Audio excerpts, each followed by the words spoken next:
Hey, what is up, everyone? Today we got a pretty cool story. It's narrated by Frederick Surrey.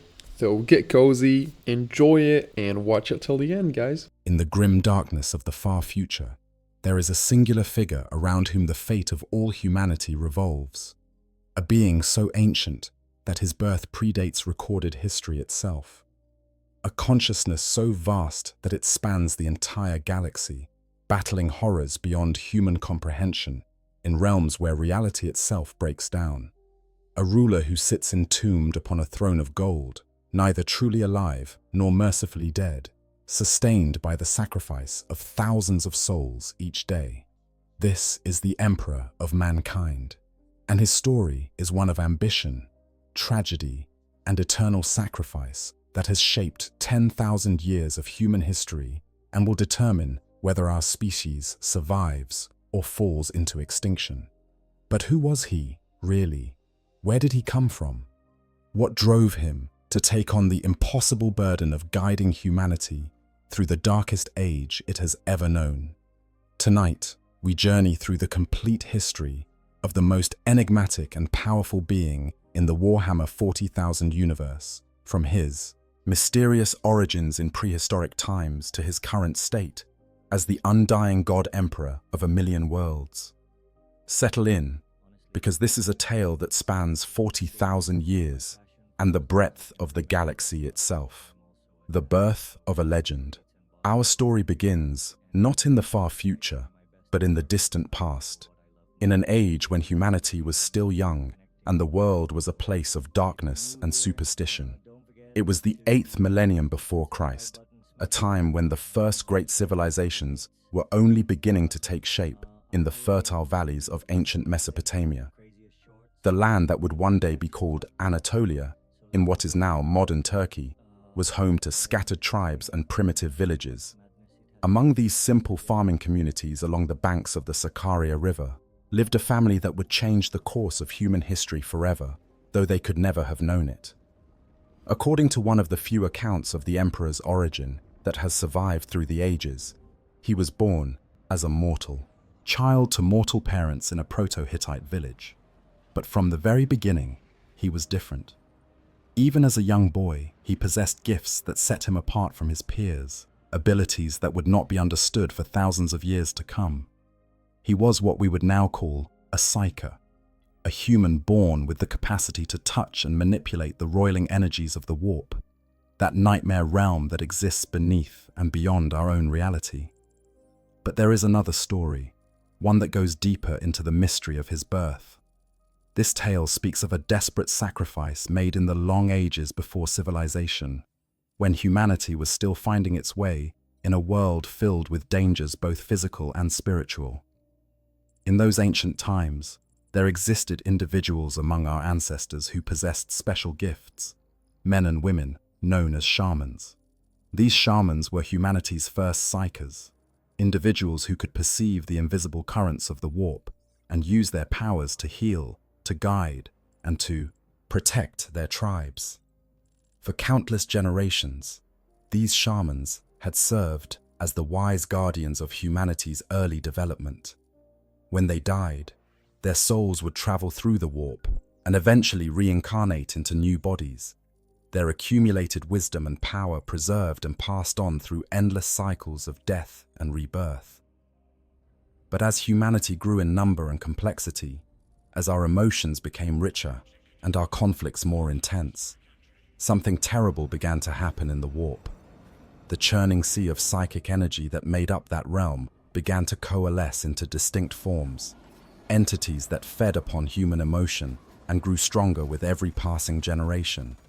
These were the nascent chaos gods, though they had not yet achieved their full, terrible power. The shamans began to notice that something was wrong. When they died, their souls no longer made the journey to rebirth safely. Instead, they were being consumed by the predatory entities of the warp, devoured by the very energies they had once navigated with confidence. One by one, the shamans were being lost, their knowledge and power scattered into the howling void. The wise men and women who had guided humanity for so long realized with mounting horror that if this continued, their entire order would be extinct within a few generations. And without their guidance, humanity would fall prey to the whispers of chaos, becoming nothing more than playthings for the dark powers that lurked in the warp. In their desperation, the shamans convened one final council, gathering from every corner of the world to debate what must be done. They understood that individually, they were no longer strong enough to resist the pull of chaos. But together, perhaps, they might achieve something unprecedented. If they could pool all of their power, all of their accumulated wisdom and psychic might into a single being, they might create something that could endure where they could not. A new man who would possess the strength to guide humanity through the darkness that was coming. And so, in what may have been humanity's first and greatest sacrifice, thousands of shamans gathered and performed a ritual that would echo through all of history. One by one, they took poison and died, sending their souls screaming into the warp at the same moment. The psychic shockwave of their collective suicide was immense, a tsunami of pure energy that overwhelmed the predatory entities waiting to consume them. Instead of being scattered and devoured, the souls of the shamans merged together, fusing into a single, impossibly powerful consciousness that transcended anything that had come before. A year later, in that small village along the Sakarya River, a child was born. To his parents, he seemed like any other infant, though perhaps there was something in his eyes, some depth of awareness that should not have been present in one so young. But this was no ordinary child. This was the new man, the gestalt, consciousness of thousands of ancient souls given physical form. This was the being who would one day be known as the Emperor of mankind. As the child grew, his powers began to manifest in ways that both terrified and amazed those around him. He learned with impossible speed, mastering languages and concepts that should have been far beyond his years. He could perceive things that others could not, seeing the invisible threads of cause and effect that connected all events. And most terrifying of all, he could reach out with his mind and alter reality itself, bending the world to his will with nothing more than a thought. The moment that truly defined him came when he was still young, barely an adolescent. His father was murdered by his own brother, the boy's uncle, driven by greed and ambition to commit the ultimate betrayal. As the young emperor prepared his father's body for burial according to the primitive rituals of his people, something extraordinary happened. In a flash of clairvoyant vision, he saw exactly how the murder had been committed, witnessed his uncle's treachery as clearly as if he had been present. He did not weep. He did not rage. With a calm that would have been disturbing in someone so young, he approached his uncle and simply stopped the man's heart with his psychic powers, killing him as casually as one might snuff out a candle. There was no malice in the act, no emotion at all. It was simply justice, pure and absolute. And in that moment, the emperor understood something fundamental about humanity and its future. He realized that people needed law, order, and above all, guidance. Without a firm hand to direct them, humans would forever be at the mercy of their own worst impulses, prey to the same kind of base treachery that had taken his father's life. Shortly after this revelation, he left his village behind and journeyed to what ancient accounts describe as the first city of humanity, likely one of the great Sumerian city-states that were rising in Mesopotamia at that time. And there, in the cradle of civilization, he began his true education, learning not just the ways of humans, but the deeper truths about the universe they inhabited and the terrible dangers that lurked in the spaces between stars. But as the years turned to decades, and the decades to centuries, the emperor understood something that would shape all of his future actions. He was immortal. While others aged and died, he endured, a constant presence watching civilization rise and fall around him. He was what would later be known as a perpetual, one of a rare group of humans who possessed the ability to regenerate from virtually any injury and who did not age as normal humans did. Death could not claim him, and so he had all the time in the world to pursue his goals. Yet, his immortality came with a terrible burden.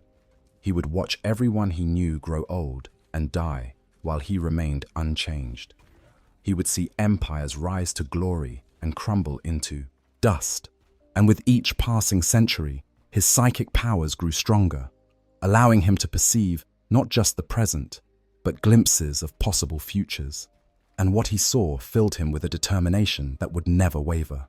Humanity was in danger, not just from the obvious threats of war, disease, and ignorance, but from something far more insidious. The warp was becoming increasingly unstable, and the entities within it were growing stronger, fed by the collective psychic emanations of humanity's emotions. Fear, anger, ambition, despair, all of these feelings leaked into the Imperium and nourished the dark powers growing there. If left unchecked, these entities would eventually grow strong enough to break through into reality itself. And when that happened, humanity would have no defense against their corruption. The Emperor understood that he would need to prepare humanity for the wars to come, to guide the species toward a future where it could resist the lure of chaos and claim its rightful place among the stars. But to do this, he would need to be subtle, working from the shadows to nudge humanity in the right direction. He could not simply reveal himself and expect to be followed. Not yet. The time was not right, and humanity was not ready for the truth of what was coming.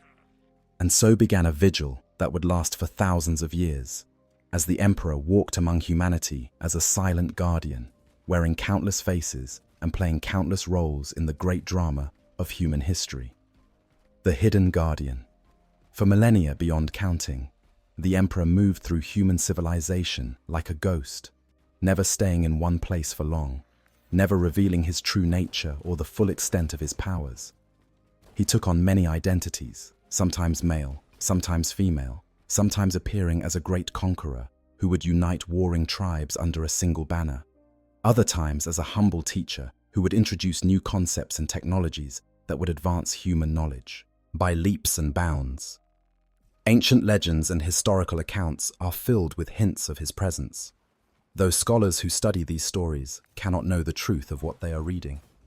Some believe that he walked among the ancient Sumerians, teaching them the arts of writing and architecture. Others suggest that he may have been present during the glory days of ancient Egypt, perhaps even serving as an advisor to the pharaohs as they built their great monuments to eternity. There are whispers that he might have been Alexander the Great, the legendary Macedonian conqueror who wept before the river Hyphasis because he thought there were no more worlds to conquer. One particularly intriguing piece of evidence comes from a story told in the Horus Heresy novels, where artwork in an ancient church depicts a battle between a golden knight and a silver dragon. This image strongly suggests that the emperor may have been Saint George, the legendary dragon slayer of Christian mythology. But the dragon in question was no mere beast of legend. According to accounts that would only be understood much later, the emperor once battled one of the ancient Satan, the star gods worshipped by the Necrontyr in ages past. Specifically, he fought the Void Dragon, one of the most powerful of these reality-warping entities, and managed to imprison its physical form deep beneath the surface of Mars. This act would have profound implications for humanity's future, as the buried Cetan shard would go on to influence the development of the cult Mechanicus, the religion of the machine god that would dominate Mars for millennia to come. But the Emperor's greatest concern during these long ages was not simply guiding human civilization forward. With each passing century, he watched the warp with growing anxiety, seeing the entities within it grow ever stronger and more coherent. The Chaos Gods were taking shape, their forms solidifying as humanity's emotional emanations fed them with endless sustenance. 3 of these dark powers had already achieved a terrible sentience. Khorne, the Blood God, fed by violence and war. Nurgle, the Plague Lord, sustained by despair and decay. And Tzeentch, the Changer of Ways, drawing strength from hope and ambition twisted into darker forms. A 4th, Slaanesh, the Dark Prince, still slumbered, waiting to be born from the decadent excesses of another species entirely. The Emperor knew that he could not fight these entities directly, not yet. They existed in a realm where physical laws held no meaning, where reality itself was fluid and shaped by thought and emotion. To battle them on their own ground would be to invite defeat, for the Chaos Gods were eternal and could reform from any injury as long as sentient beings continued to exist and feel emotions. No, the only way to combat chaos was to build a human civilization strong enough and enlightened enough to resist its temptations, to create an empire so vast and so powerful that its seal could stand against the darkness no matter what horrors emerged from the warp. And so, the Emperor devoted himself to advancing human knowledge and capability. During the Dark Age of technology, that golden era when humanity first reached for the stars and spread across the galaxy in a great diaspora, he watched and guided from the shadows. This was a time of unprecedented achievement, when humans developed technologies that seemed almost magical in their sophistication. Faster-than-light travel became commonplace through the use of warp drives, allowing ships to slip into the Imperium and traverse vast distances in the blink of an eye. Standard template constructs were created, devices that contained the knowledge to build virtually anything, ensuring that even the most remote colony could maintain advanced technology. Artificial intelligences were developed to serve humanity's needs, and genetic engineering reached heights that would not be seen again for thousands of years. But the Emperor knew that this golden age could not last. He could sense the disturbance building in the warp, could feel the birth pangs of the nascent chaos god Slaanesh, as the ancient Eldar civilization spiraled ever deeper into hedonism and excess. And he knew what would happen when that entity finally burst into existence. The psychic shockwave of Slaanesh's birth would tear reality apart, creating a permanent wound in the fabric of space-time that would become known as the Eye of Terror. The resulting warp storms would cut off human worlds from one another, ending the Golden Age in an instant, and plunging humanity into an era of darkness and despair that would become known as the Age of Strife or Old Night. During this time, the Emperor is known to have traveled with other perpetuals, including a woman named Olivia Soreka, to the planet of Molech, a night world located only a few light years from Terra. On Molech, there existed something that would prove crucial to the Emperor's future plans. A secret gateway into the warp itself, a portal that led directly into the realm of the Chaos Gods. The Emperor entered this gateway, leaving his companions behind, and bargained with the dark powers themselves. What exactly transpired during this meeting is unknown, shrouded in mystery and contradiction. But when he emerged, he possessed knowledge and abilities that he had not had before. Secrets that would allow him to create wonders beyond imagination, but at a terrible price. Some believe that the knowledge he gained on Molech was what allowed him to eventually create the Primarchs, his genetically engineered sons, who would serve as the generals of his future armies. Others suggest that he made some kind of pact with chaos, trading future favors for immediate power. Still others claim that he simply stole the knowledge he needed and fled before the Chaos Gods could extract payment. Whatever the truth, this journey would have profound implications for everything that followed, and the Chaos Gods would never forget that the Emperor had walked in their realm and emerged unchanged. As the Age of Strife deepened and humanity's scattered colonies were cut off from one another, the Emperor watched terror descend into savagery and barbarism. The great cities of the Golden Age were reduced to rubble by atomic fire. The planetary government collapsed into dozens of warring factions. Techno-barbarian warlords rose to power, ruling over city-states with an iron fist and wielding scavenged weapons from the Age of Wonder that had just ended. For 5,000 years, terror burned, and humanity forgot everything it had once been. The Emperor endured through it all, watching and waiting, building his strength and making his preparations. He knew that his time was coming. The warp storms that had isolated Terra from the rest of the galaxy were beginning to subside as Slaanesh's birth throes finally came to an end. Soon, it would be possible to travel between the Stars once more. And when that happened, the Emperor would need to act swiftly if humanity was to have any chance of surviving what was coming. But he could no longer work from the shadows. The time for subtlety had passed. If humanity was to be saved, it would need a leader who could unite it by force if necessary, who could impose order on the chaos of the age of strife and forge the scattered remnants of human civilization into a single, unified whole. It would need an emperor. And so, in the dying years of the 29th millennium, the Emperor finally stepped out of the shadows and revealed himself to the world. The hidden guardian was about to become a conqueror. The Unification Wars. The terror that the Emperor emerged onto at the dawn of the 30th millennium was a nightmare vision of what humanity had become. The sacred birthplace of the human race, the world that had once held billions of people living in harmony and prosperity, had been transformed into a wasteland of radiation, chemical pollution, and endless war. Where once great forests had covered the land, now there was only toxic desert and ash. Where once mighty oceans had teemed with life, now there were only shallow, poisoned seas. The sky itself was a sickly yellow-grey, choked with industrial smog and the fallout from millennia of atomic warfare.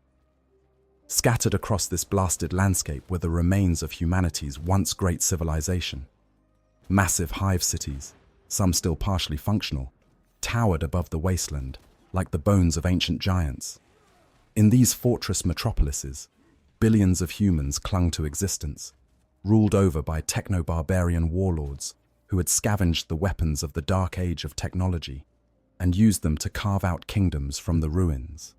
These lords commanded armies of genetically enhanced warriors and possessed weapons of terrible power. Plasma guns that could reduce a man to ash in an instant, power armor that could withstand artillery fire, atomic bombs that could level entire cities. The Emperor had already begun making his preparations during the final centuries of Old Night. Working in secret laboratories hidden beneath the Himalayan mountains, he had assembled a team of the finest genetic scientists and biomancers that could still be found on Terra. Together, they had undertaken a project of staggering ambition, the creation of a new breed of super soldier, warriors who would possess strength, speed, and endurance far beyond that of normal humans. These would be the Thunder Warriors, the Emperor's first army, and they would be the spearhead with which he would conquer Terra. The Thunder Warriors were magnificent in their terrible way. Standing taller than any normal man, clad in massive suits of proto-power armor, they were engines of destruction incarnate. Their genetic enhancement gave them incredible strength and made them all but immune to pain and fear. They could fight for days without rest, shrugging off wounds that would have killed a normal human instantly. But they were also unstable, their enhancement imperfect and prone to failure. Many of them would not live long, their augmented metabolisms burning out after just a few decades of service. And their psychological conditioning was crude compared to what would come later, making them prone to fits of uncontrolled violence and savagery. But for the Emperor's purposes, they were perfect. He did not need soldiers who could maintain order and garrison worlds. He needed an army that could break the techno-barbarian kingdoms and force Terra to unite under his rule. The Thunder Warriors were tools of conquest, nothing more and nothing less. The Emperor also secured a crucial alliance early in his campaign. The Terrawat clan controlled vast stockpiles of ancient weapons and equipment from the dark age of technology, and the Emperor convinced them to join his cause. With access to their arsenals, his forces would be equipped with the finest weapons and war, machines that Terra could still produce. When the Emperor finally revealed himself and began his war of unification, it quickly became clear that no force on Terra could stand against him. His Thunder Warriors swept across the planet like an unstoppable tide, crushing one techno-barbarian kingdom after another. The Emperor himself led many of these campaigns, striding into battle clad in golden armor and wielding weapons of incredible power. Those who witnessed him fight spoke of a being who moved with impossible grace and struck with the force of a god. His psychic powers allowed him to perceive the flow of battle with perfect clarity, knowing where his enemies would be before they themselves knew. He could project his consciousness across vast distances, coordinating his forces with precision that no normal commander could match. But the emperor was not just a warrior. He was also a statesman, a diplomat, who understood that not every kingdom would need to be conquered by force. Some could be convinced to join willingly, to recognize that their best chance of survival lay in unity rather than continued conflict. The Kingdom of Albia, which controlled much of what had once been the British Isles, initially resisted the emperor's forces with their own proto-dreadnoughts and heavily armored soldiers. Battle after battle raged across Albia's scorched landscape, with the Thunder Warriors unable to secure a decisive victory despite their superior might. The Albians were simply too determined, too skilled, and too well entrenched in their defensive positions. Eventually, the emperor called for a ceasefire and appeared before the Albion clan lords unarmed and dressed in white and crimson robes. He spoke to them of his vision for a unified humanity, of the dangers that awaited mankind among the stars, and of the glory that could be theirs if they joined his cause willingly, rather than being broken by force. The Albion lords, recognizing the emperor as something more than just another tyrant seeking conquest, agreed to his terms. They became some of the most zealous supporters of unification, and their warriors would go on to serve with distinction in the wars to come. Not all kingdoms were given such opportunities for honorable surrender. The Mollen-Sen Confederacy, based in the Nordic regions, had fallen under the sway of chaos without even knowing it, engaging in dark rituals and forbidden genetic experimentation that would have damned them eventually. The emperor showed them no mercy, personally executing their priest-king after the Thunder Warriors shattered their forces in a battle of apocalyptic violence. The Pan-Pacific Empire, under its tyrant Nathan Doom, controlled vast swaths of territory in what had once been the Pacific Rim. Their defeat required a prolonged campaign that laid waste to entire regions. The Indonesian bloc was ruled by Cardinal Tang, an ethnarch whose cruelty was legendary even in that dark age. When he was finally defeated, the emperor imprisoned him rather than executing him, perhaps recognizing that some fates were worse than death. The conquest of the Caucasus wastes and the defeat of the ethnarchy demonstrated how the emperor's military forces were evolving. This campaign saw the first recorded use of the 18th Legion of Space Marines, the warriors who would eventually become known as the Salamanders. These Space Marines were a new creation, superseding the Thunder Warriors with more stable genetic enhancement and superior training. The assault on the Tempest Galleries, where the Space Marines destroyed the power generators that fed the Ethnarchy's defensive shields, showed that the Emperor was already implementing a new generation of super soldiers who would replace the temperamental Thunder Warriors. Kingdom after kingdom fell before the Emperor's advance. The Achaemenid Empire swore allegiance early and was spared the worst of the fighting. Boeotia, ruled by the cunning Yeselti family, managed to delay full integration through diplomatic maneuvering for over 150 years, until finally the Emperor's patience ran out and they were forcibly brought to heel. The Kingdom of France fell, as did Merica with its ballrooms and high fashion. The mysterious Saragorn enclave surrendered, but continued their forbidden experiments in secret until the Emperor discovered their treachery and dispatched the 8th Legion to obliterate them completely. Throughout all of this, the Emperor was building not just an army, but the foundations of an entirely new civilization. He gathered around him individuals of exceptional ability who would help him shape the future. Chief among these was Malcador the Sigillite, a fellow perpetual and one of the few beings the Emperor trusted completely. Malcador served as the Emperor's advisor, confidant, and right hand, handling diplomatic matters and helping to establish the administrative structures that would be needed to govern Terra once it was unified. It was Malcador who convinced the Emperor to actually take the title of Emperor, recognizing that humanity needed a clear symbol of authority to rally behind.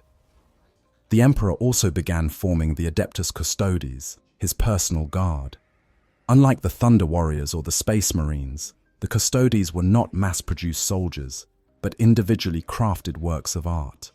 Each one was genetically enhanced using techniques that drew directly from the Emperor's own genetic template, making them far superior even to the Space Marines. They would serve not just as bodyguards, but as the Emperor's representatives and agents, carrying out missions that required absolute loyalty and competence. As the Unification Wars ground on toward their bloody conclusion, the Emperor made a decision that would haunt him, and that showed the ruthless pragmatism that lay beneath his vision of a better future. The Thunder Warriors, who had served him so faithfully and who had shed their blood to conquer Terra, were becoming a liability. Their genetic instability meant that many of them were beginning to fail, their enhanced bodies breaking down and driving them into violent madness. But more than that, the Emperor knew that the Thunder Warriors were too savage, too uncontrolled for the kind of empire he wanted to build. They were weapons of conquest, not of peace. And so, at the Battle of Mount Ararat, the final great battle of the Unification Wars, the Thunder Warriors found themselves facing not just the last resisting techno-barbarian forces, but a betrayal from the one they had thought was their father. You know, every time I research the Emperor's story, I'm struck by the sheer tragedy of it all.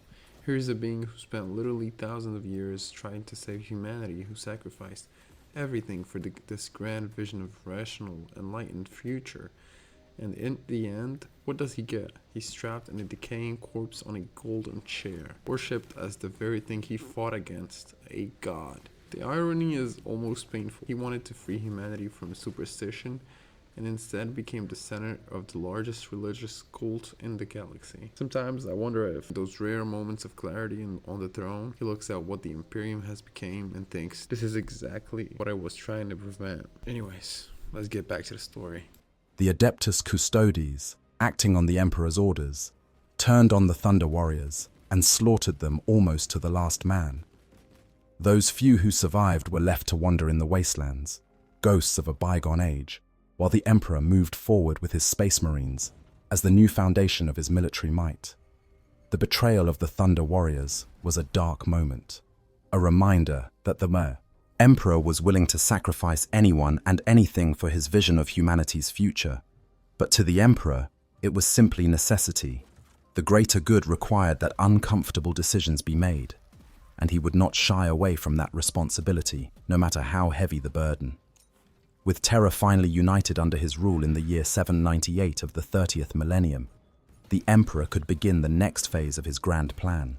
But first, he would need to secure the rest of the solar system. The conquest of Luna, Terra's ancient moon, was accomplished with surprising ease. But more important than Luna was Mars, the red planet, which had maintained its own civilization throughout the Age of Strife. Mars was ruled by the cult Mechanicus, the priests of the machine god, who had preserved much of humanity's technological knowledge through the dark years. They possessed vast forges and manufactorums, capable of producing the weapons and ships the Emperor would need for his coming crusade. But they were also fiercely independent, with their own culture and religion that seemed incompatible with the Emperor's vision of a secular, rational humanity. The Emperor traveled to Mars personally to negotiate with the Mechanicum. What exactly transpired during these negotiations is shrouded in mystery, but the Emperor somehow convinced the priests of Mars that he was the Omnissiah, the physical manifestation of the machine god they worshipped. Whether he actually appeared to them as a divine figure, or whether he simply allowed them to believe what they wished to believe, the result was the same. The Treaty of Mars was signed, creating an alliance that would endure for millennia to come. The Mechanicum would maintain its autonomy and its religion, but would provide the Emperor with all the technological support he needed for his grand crusade. With Terra unified and Mars secured, with vast armies of Space Marines being trained and equipped with the finest weapons that could be produced, the Emperor stood on the threshold of his greatest undertaking. He had spent thousands of years preparing for this moment. Now, finally, the time had come to reclaim the galaxy for humanity. The Great Crusade was about to begin. But the Emperor knew something that his followers did not. He had already suffered one terrible setback, one that had forced him to alter his plans, and that would have profound consequences for everything that followed. The Primarch project, his attempt to create 20 perfect generals who would lead his armies to victory, had been sabotaged before it could come to fruition, and the loss of his sons would shape the destiny of the galaxy in ways that not even he could have fully foreseen. The Primarch project. The creation of the Primarchs was meant to be the Emperor's masterwork, the pinnacle of his genetic engineering, and the key to his grand vision for humanity's future. For centuries, he had labored in secret laboratories deep beneath the Himalayan mountains, working alongside the finest scientists and geneticists that Terra could provide. But the true genius of the project was his alone, drawing on knowledge and techniques that he had accumulated over millennia and that no one else could have replicated. Each Primarch was to be more than just a genetically superior human. They were designed to be demigods, beings that combined the very best of human potential with psychic abilities and physical capabilities that approached the supernatural. The Emperor used his own genetic material as the foundation for their creation, infusing each one with different aspects of his own abilities and personality. Each would be a unique individual, possessing their own strengths, their own characteristics, their own way of approaching warfare and leadership. Together, the 20 Primarchs would command the 20 Space Marine legions, and with their combined might, they would conquer the galaxy. But creating such beings was no simple matter. The level of genetic manipulation required was staggering, pushing the boundaries of what was possible even with the advanced science of the dark age of technology. And it was not enough to simply engineer their bodies. The Primarchs needed to be spiritually engineered as well, their souls woven with psychic threads that would make them resistant to the corrupting influence of chaos, while still granting them immense power. It was for this purpose that the Emperor had journeyed to Molech all those millennia ago, during the dark age of technology. The knowledge he gained from his bargain with the Chaos Gods, or his theft from their realm, depending on which account you believe, gave him the ability to work not just with physical DNA, but with the very substance of souls. Each Primarch would be as much a work of spiritual engineering as physical, a perfect fusion of matter and psychic energy that would make them nearly immune to the temptations of the warp. Or so the Emperor believed. The project took decades to complete. In vast gestation chambers, the 20 infant Primarchs grew, their tiny bodies suffused with incredible power even before they drew their first breaths. The Emperor watched over them personally, monitoring their development, making minute adjustments to their genetic code, ensuring that each one would emerge perfect and ready to take their place at his side. But the Emperor had made enemies during his long existence. Enemies far more powerful and far more patient than any mortal foe. The Chaos Gods had not forgotten the being who had walked in their realm and emerged unscathed. They had been watching the Emperor's preparations with growing concern, understanding that if his plans came to fruition, humanity might become strong enough to resist their influence. The Imperium that the Emperor envisioned would be secular and rational, devoted to science and reason rather than faith and superstition.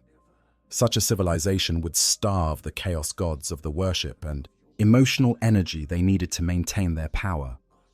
The Dark Powers knew they had to act, had to sabotage the Emperor's plans before it was too late. And so, as the Primarchs neared the moment of their birth, the Chaos Gods struck. A massive psychic storm erupted in the laboratories beneath the Himalayan mountains, tearing through the Emperor's defenses despite all his preparations. The gestation chambers were ripped open by daemonic forces, and the infant Primarchs were scattered into the warp, cast across the galaxy like seeds on the wind. Some accounts place the blame squarely on the Chaos Gods. Others suggest a different culprit, Erda, one of the Emperor's fellow perpetuals, who had helped him create the Primarchs in the first place. According to this version of events, Erda had come to view the Primarchs not as weapons or tools, but as her sons, and she could not bear the thought of them being used as instruments of conquest. Whatever her reasons, she supposedly opened a portal in the laboratory and deliberately cast the Primarchs into the warp, condemning them to be scattered across the galaxy, but also, in her mind, freeing them from the Emperor's control. Whether the blame lies with Chaos, with Erda, or with some combination of both, the result was catastrophic for the Emperor's plans. His 20 perfect generals, the beings he had labored for so long to create, were gone. Scattered across a galaxy, still gripped by warp storms, deposited on worlds where they would grow up without his guidance, shaped by whatever cultures and circumstances they found themselves in. The Emperor was devastated, but he did not have the luxury of despair. The warp storms that had isolated Terra during the Age of Strife were finally beginning to subside as the birth pangs of Slaanesh came to an end. Soon, it would be possible to travel between the stars once more.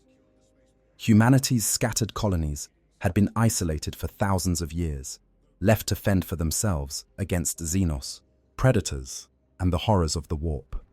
If they were not reclaimed and brought back into the fold soon, they would be lost forever. The Emperor had to adapt. He still had the genetic samples that he had taken from each Primarch before their scattering.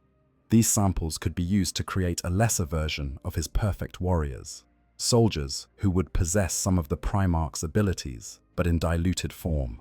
These would be the Space Marines, the Legions Astartes, warriors who would form the core of the Emperor's military might. The process of creating a Space Marine was complex and dangerous. It began with the selection of appropriate candidates, young men who possessed the physical and mental qualities necessary to survive the transformation. These recruits would undergo intensive training and conditioning before being implanted with specialized organs called gene seed, 19 unique organs that had been cultured from the genetic material of the Primarchs. These organs would fundamentally alter the recipient's biology, enhancing their strength, reflexes, durability, and adding capabilities that no normal human possessed. The resulting Space Marines were living weapons, soldiers who could fight without rest for days, who could survive in environments that would kill an unaugmented human in seconds, who could adapt to any toxin or disease, who possessed enhanced senses and could process information at superhuman speeds. They wore suits of power armor that further enhanced their already formidable capabilities, and they were armed with weapons capable of obliterating infantry and light vehicles with equal ease. But even these magnificent warriors were merely pale shadows of what the Primarchs had been meant to be.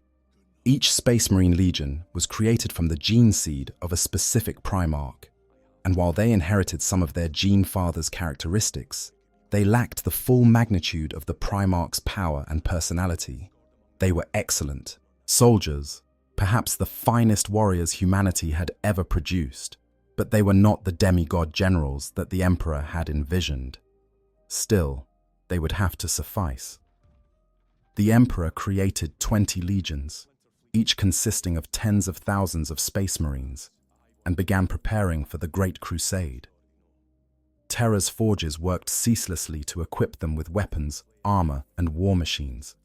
The shipyards of Mars and Luna constructed vast fleets of warships to carry the legions to the stars. And as these preparations neared completion, the Emperor held on to hope that perhaps, somehow, he might one day find his lost sons and reunite them with their legions. What he could not know, what none of them could know, was that the Primarchs were already growing to maturity on distant worlds across the galaxy. Each one had been deposited on a planet with its own unique culture and challenges, and each had been shaped by their experiences in ways that would profoundly affect their personalities and worldviews. Some landed on worlds of violence and savagery, where they learned to survive through strength and ruthlessness. Others found themselves on civilized planets, where they rose to positions of leadership through intelligence and charisma. Some were adopted by loving families, while others had to claw their way up from nothing. And in every case, these experiences would leave their mark. creating individuals who were brilliant and powerful, but also deeply flawed in ways that the Emperor had never intended. The fact that the Primarchs had been scattered through the warp meant that they had been touched by chaos, exposed to its corrupting influence during the most vulnerable moments of their existence. Some would prove more resistant than others. Some would grow up to be heroes worthy of legend, and some, despite all their gifts and all their potential, would fall to darkness in the end. But all of that lay in the future. For now, the Emperor had his Space Marine legions, he had his fleets, and he had his vision of a reunited humanity. In the year 798 of the 30th millennium, approximately 200 years after Terra's final unification, the Great Crusade began. The Emperor would lead his armies into the stars, reclaiming lost worlds and destroying any threat that stood in humanity's path. And as he did so, he would search for his lost sons, hoping that when he found them, they would stand beside him as he had always intended. The tragedy of the Primarch Project's sabotage would echo through the millennia to come.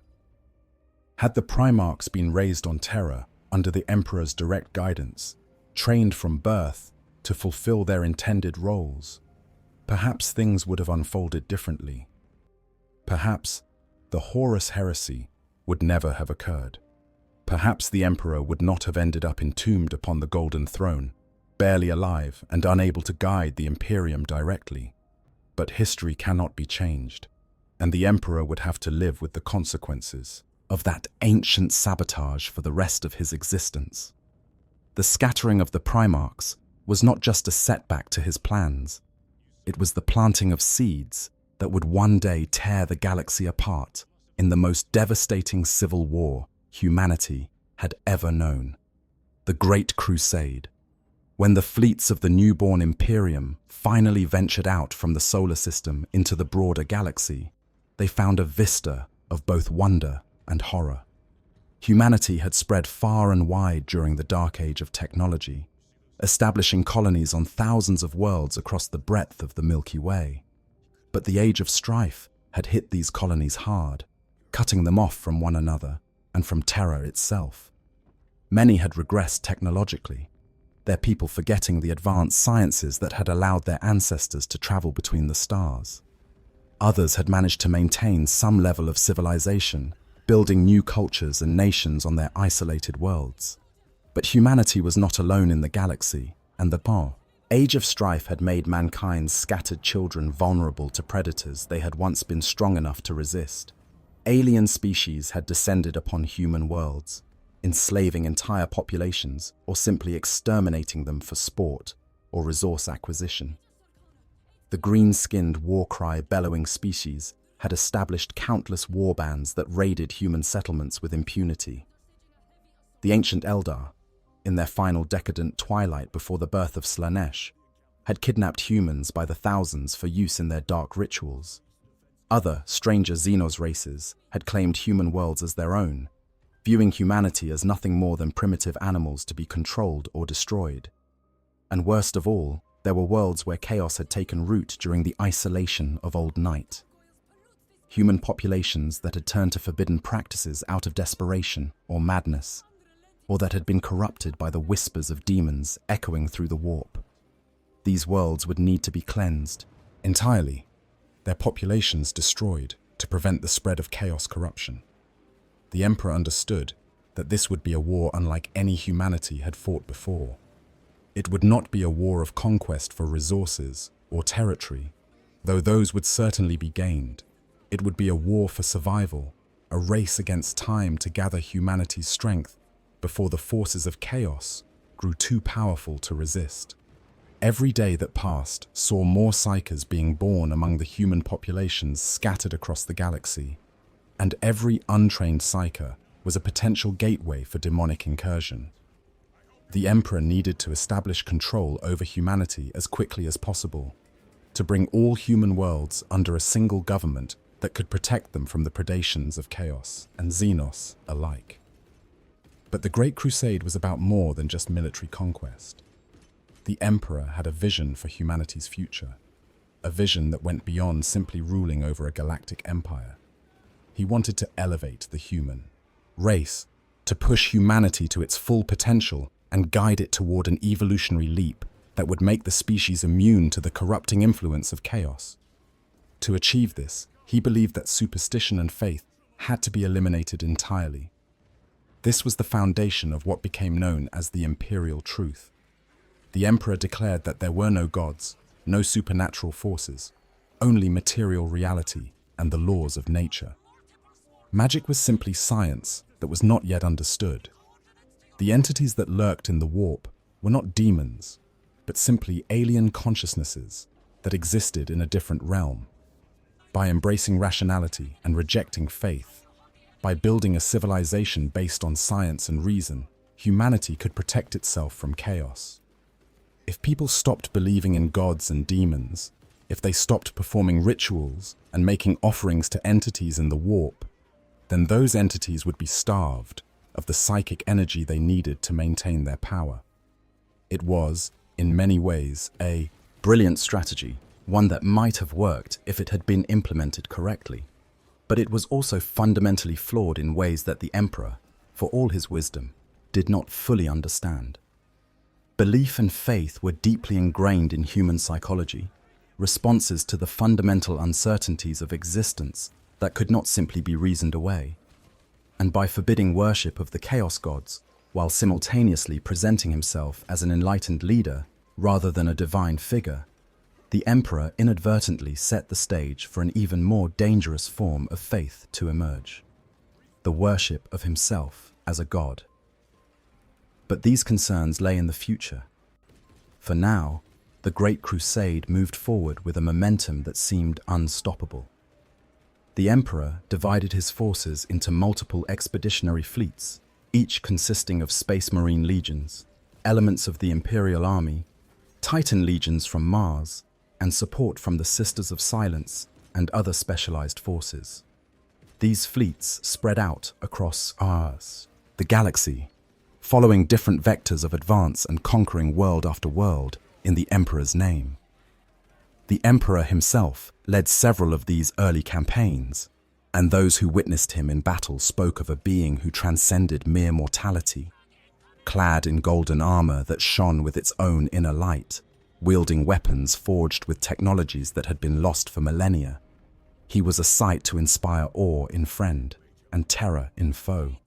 His psychic powers were beyond anything that could be conceived, allowing him to reshape reality with a thought, to burn demons out of existence with pure willpower, to project his consciousness across vast distances and perceive threats before they could materialize.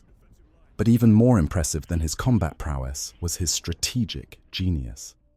The Emperor could see patterns that others could not, understanding how events across thousands of light years would interact and influence one another.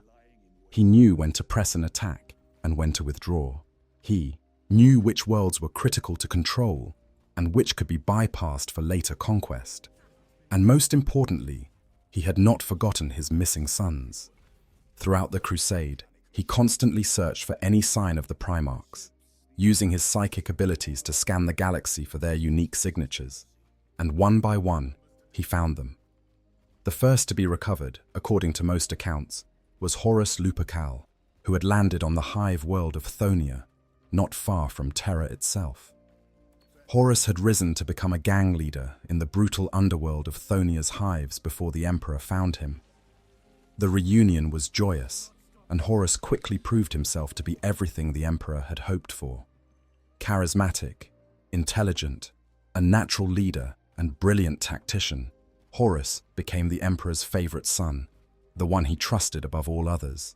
Horus was given command of the 16th Legion, which he renamed the Lunar Wolves in honor of the early victories they won together.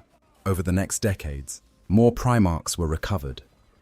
Leman Russ was found on the frozen death world of Fenris, where he had been raised by wolves and had become a legendary warrior among the savage tribes. Rogel Dawn came from Inwit, where his adoption by a noble house had given him an appreciation for structure, discipline, and fortification. Ferrus Manus hailed from the forge world of Medusa, where he had learned to work metal with his bare hands. which had literally been transformed into living metal through contact with a strange, alien creature. Each reunion brought new hope to the Great Crusade. The Primarchs were everything the Emperor had envisioned, and more, each one a warrior of legendary skill and a leader capable of inspiring absolute loyalty in their men. When a Primarch was reunited with the Legion that had been created from their gene seed, the results were transformative. The Space Marines found themselves bonded to their gene father by ties deeper than blood, understanding on an instinctive level that they were part of something greater. The Primarchs brought their own unique approaches to warfare and leadership, shaped by the worlds where they had been raised. Guilliman of the Ultramarines had been raised on Macragge, where he had learned the arts of organization and efficient governance. He transformed his legion into a model of military precision and created the realm of Ultramar, 500 worlds ruled with justice and prosperity. Sanguinius of the Blood Angels came from Baal, where his angelic appearance and noble spirit had made him a messianic figure to his people. Despite the terrible flaw in his legion's gene seed that gave them a hunger for blood, Sanguinius maintained his nobility and grace, serving as a symbol of what humanity could aspire to become. Not all the Primarchs were easy to integrate into the Great Crusade. Angron, found on the world of Nuceria, had been enslaved as a gladiator and had crude cybernetic implants called the Butcher's Nails hammered into his brain.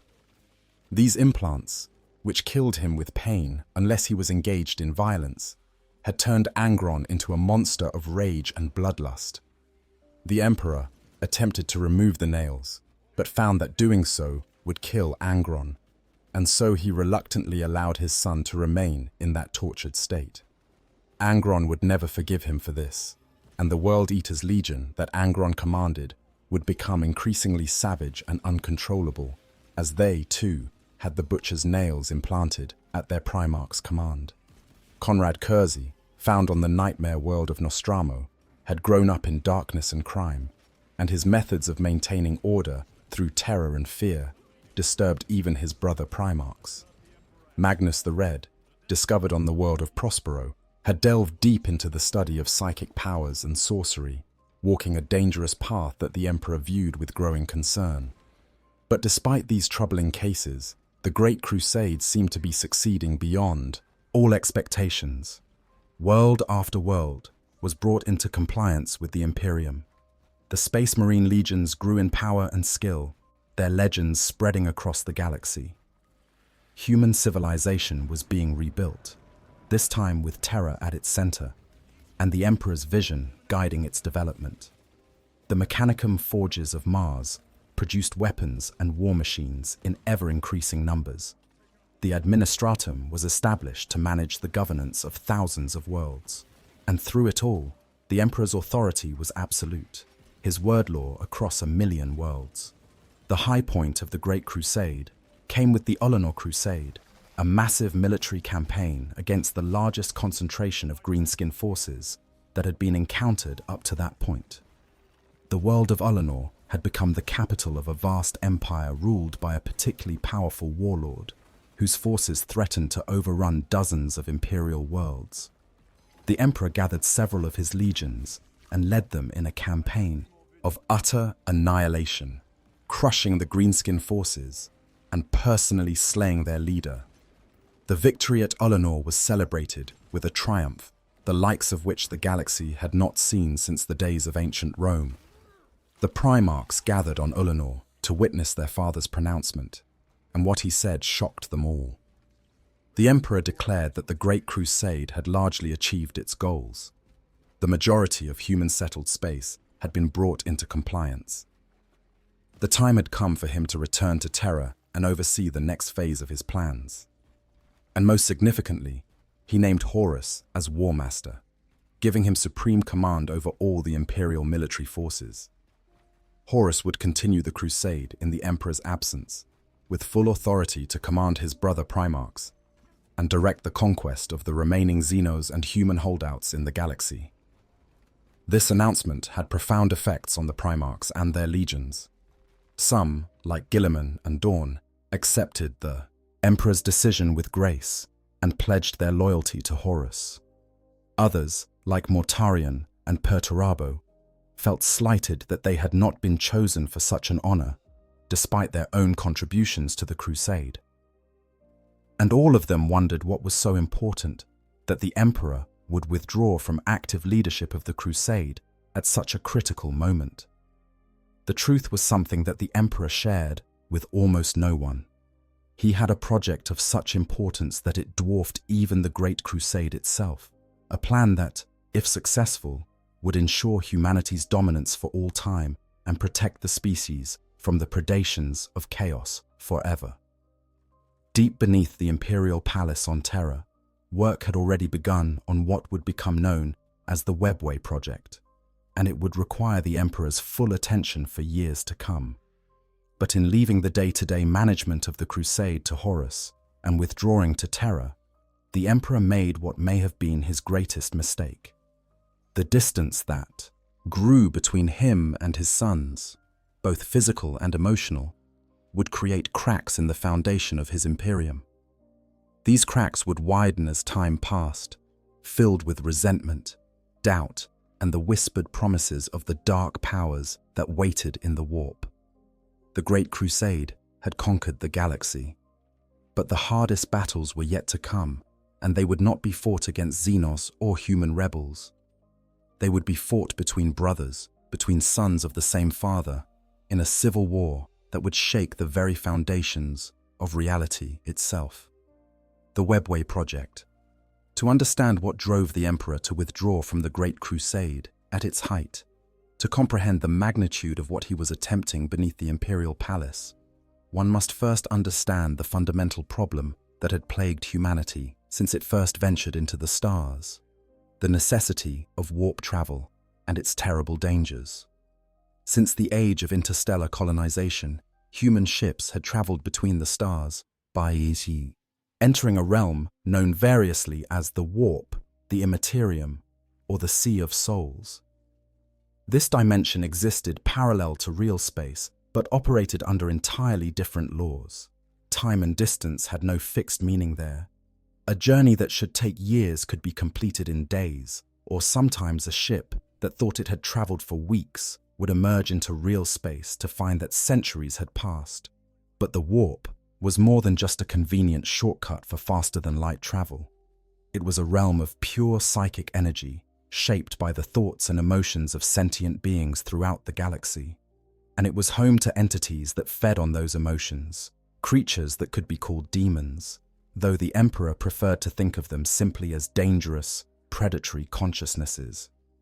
The four great chaos gods, Khorne, Nurgle, Tzaanch, and the newly born Slaanesh, ruled this realm, each commanding legions of demons and constantly seeking ways to break through into material reality. Every time a human ship entered the warp, it risked corruption and destruction. Geller fields could protect a vessel for a time, creating a bubble of reality around it that kept the horrors of the warp at bay. But these fields sometimes failed, and when they did, the results were catastrophic. Entire ships could be lost, their crews driven mad or possessed by demonic entities. And even with functioning Geller fields, the influence of chaos could seep through, slowly corrupting those who spent too much time in warp transit. The Emperor understood that as long as humanity remained dependent on warp travel, the species would forever be vulnerable to the corrupting influence of chaos. Every navigator who gazed into the warp to guide a ship through its currents risked madness. Every astropath who sent messages through the Imperium opened themselves to possession. The entire infrastructure of the Imperium, the very thing that held it together, was also its greatest weakness. But there was an alternative, one that the ancient Eldar had used for millions of years before their fall. The Webway was a labyrinth of tunnels that existed in the space between the material universe and the warp, isolated from both by ancient technologies beyond even the Emperor's ability to fully understand.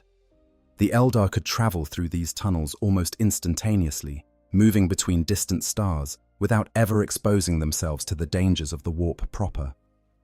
If humanity could gain access to the Webway, If the Emperor could create portals that would allow human ships to enter this network of tunnels and travel safely between the stars, then the Imperium would no longer need to risk warp travel.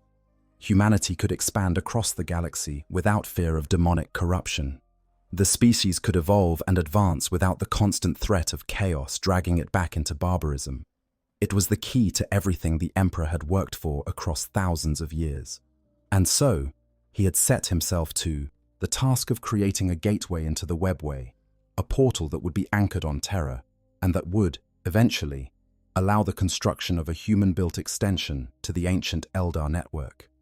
The foundation for this project was a device known as the Golden Throne, an artifact of incredible power that the Emperor had discovered during the Dark Age of technology, or perhaps even earlier. It sat in ruins buried beneath the deserts of Asia, a chair-like mechanism that seemed designed to amplify and focus psychic energy to an incredible degree. The Emperor had spent centuries studying it, gradually understanding its functions and beginning the process of restoration. But the Golden Throne was not just a portal generator. It was also a device that could interface directly with a sufficiently powerful psyker, allowing them to channel energies and perform feats that would be impossible otherwise. The Emperor intended to use it as a tool to force open a stable gateway into the webway, then maintain that gateway through the application of his own immense psychic might, until human engineers could build a more permanent structure. Deep beneath the Imperial Palace, vast chambers had been excavated and reinforced with the finest technologies that the Mechanicum could provide.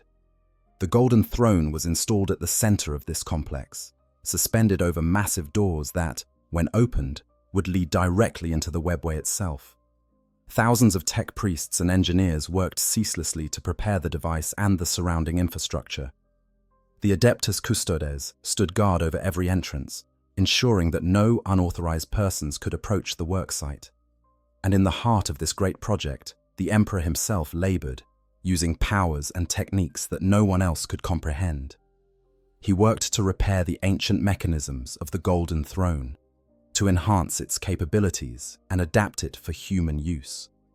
He prepared psychic wards and safeguards that would protect the Geekwar's gateway from demonic incursion. And he reached out with his consciousness into the webway itself, mapping its pathways and determining the best route for humanity's expansion. The work was exhausting, even for one as powerful as the Emperor. He spent days at a time seated upon the Golden Throne, his consciousness spread across vast distances, working with forces that could have destroyed a lesser being in an instant. His physical form showed the strain, aging visibly for the first time in millennia despite his perpetual nature.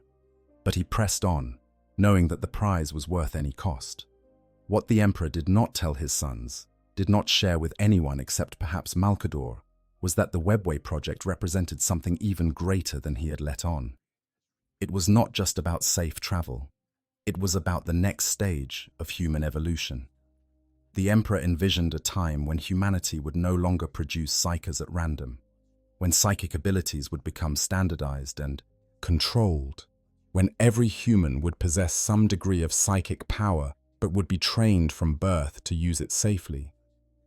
If humanity could evolve in this direction, while protected from the influence of chaos by the Webway, if the species could develop its full psychic potential in isolation from the predatory entities of the warp, then eventually mankind would become powerful enough to challenge the Chaos Gods directly. Humanity would transcend its current limitations and become something greater, a species of enlightened psykers who could shape reality itself and who would be immune to the corruptions that had claimed so many other races. It was a vision of such grand scope that it took one's breath away.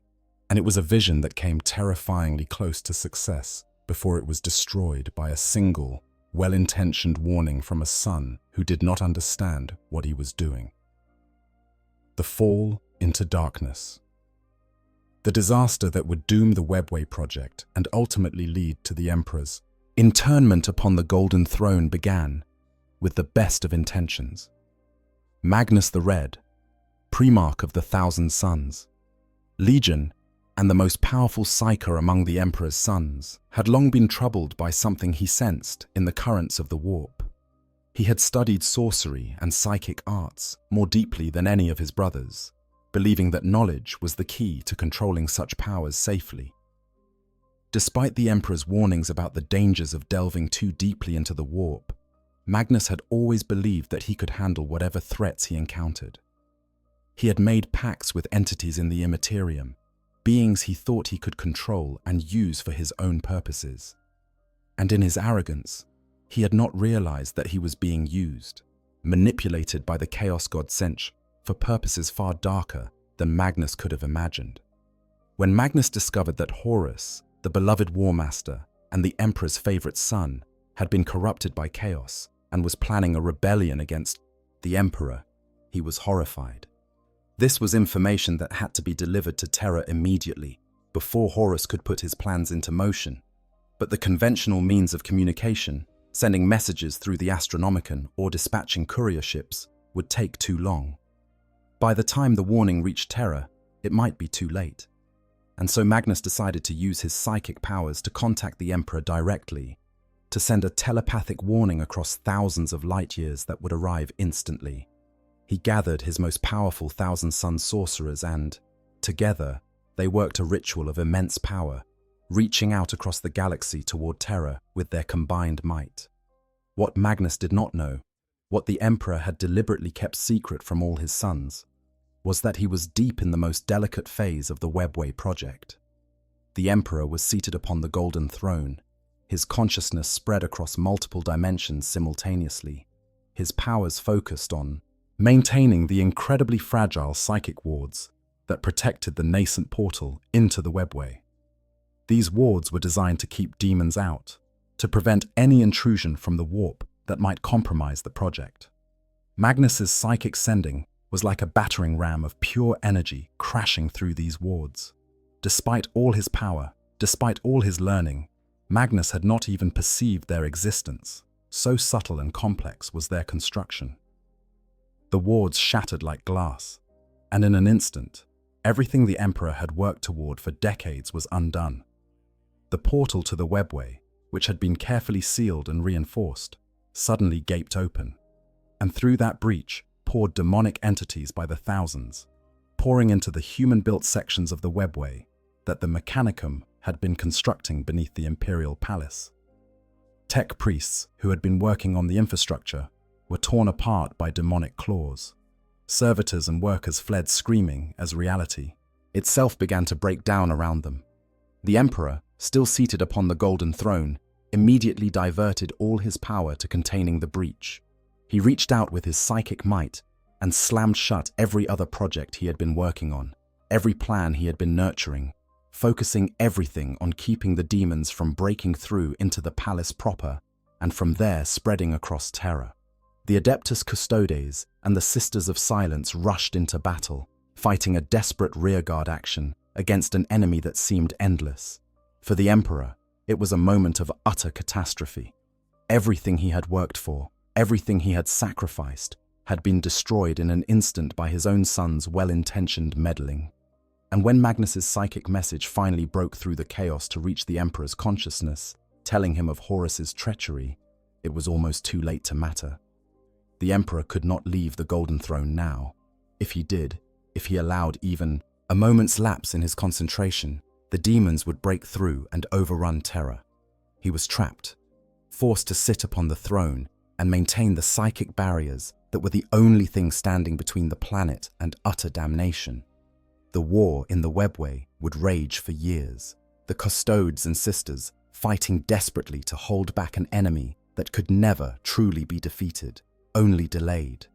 And so, at the very moment when the Emperor should have been taking direct command of his forces to counter Horus's rebellion, when his strategic genius and personal power were most needed, he was pinned in place, unable to directly intervene in the unfolding catastrophe. He could only watch through the eyes of others and send what guidance he could through psychic communications, while the Imperium he had built began to tear itself apart. The Emperor's reaction to Magnus's transgression was swift and filled with cold fury. he dispatched Leman Russ and the Space Wolves Legion to the world of Prospero, Magnus's homeworld and the base of the Thousand Suns, with orders to bring Magnus back to Terra in chains to answer for what he had done. But Horus, already deep in his plotting, intercepted these orders and altered them.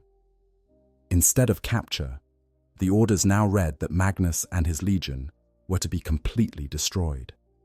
When the Space Wolves descended upon Prospero, they did so with overwhelming force, burning the libraries that the Thousand Suns had spent decades building, slaughtering Magnus's warriors, and reducing the world to ruins. Magnus, realizing too late the full extent of the disaster he had caused, and believing that he deserved whatever punishment came to him, initially refused to resist. But as he watched his sons die around him, something broke within him. In his desperation, he reached out to the only power that seemed willing to help him, Tziench, the Chaos God who had been manipulating him all along. Magnus and the remnants of his legion were saved from destruction, but at the cost of their souls. They fled into the warp and emerged as something no longer entirely human, their bodies and minds twisted by chaos. Magnus had fallen, and his legion with him, becoming servants of the very powers they had once thought they could control. It was the beginning of the end, the first domino to fall in a chain reaction that would destroy everything the Emperor had built. Because while Magnus had been manipulated into causing this catastrophe, the true architect of the Imperium's fall had been planning his rebellion for far longer, laying his plans with meticulous care and infinite patience. The Horus heresy was about to begin in earnest. The War Master's betrayal. Horus Lupercal had been the Emperor's greatest achievement, the first Primarch to be recovered, and the one who had fought beside his father longer than any of his brothers.